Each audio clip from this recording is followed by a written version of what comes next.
Okey, hari ni kami buka puasa dengan mak kami. Kita bawa pergi Shah Alam. Kita makan kat Shah Alam. Makan kat mana? Saja tengok lah. Kita kedai member tu naknya ni. Kedai Fayyad.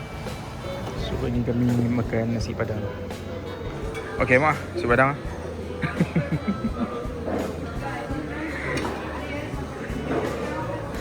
So ni ambil dulu buat sementara, baru first round saya baru kita ambil lagi. Mak saya makan lagi sampai macam kenyang besok. Ini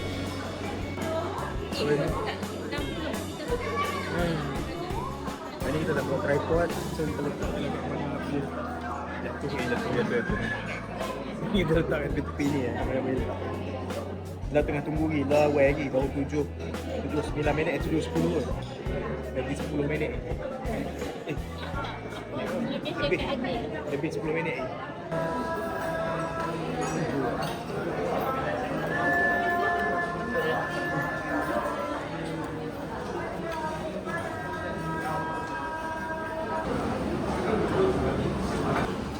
No.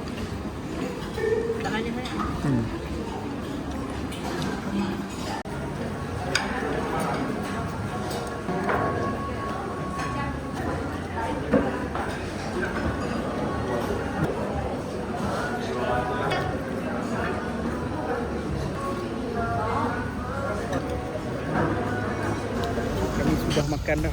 Macam nak pecah perut kenyang. Mak kenyang dah. Kenyang lah. Sampai tak boleh nak ambil apa dah tadi. Terlalu kenyang pasal makan banyak. ni kami nak pergi belakang PKNS.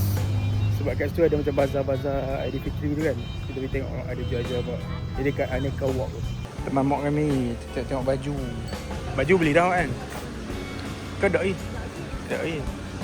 Saya tapi tengok belah dalam PKNS. Kurta-kurta ni cantik ni kedai ni.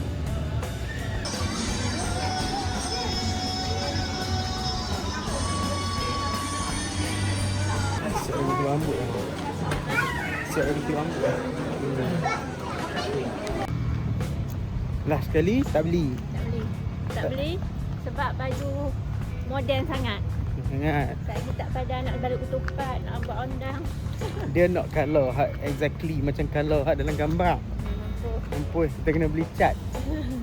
Kena buh dye dekat kain. Ada moden sangat. Moden sangat. Takut kat kena rumah. Banyak buat kain endul lah. Indonesia tak. Lagi duduk tengah buh kuah laksa, kain jatuh dalam periuk. Batu masak. Batu tebal-tebal pula tu, jadi makin tebal-tebal. Alah. Dia trend hak lah.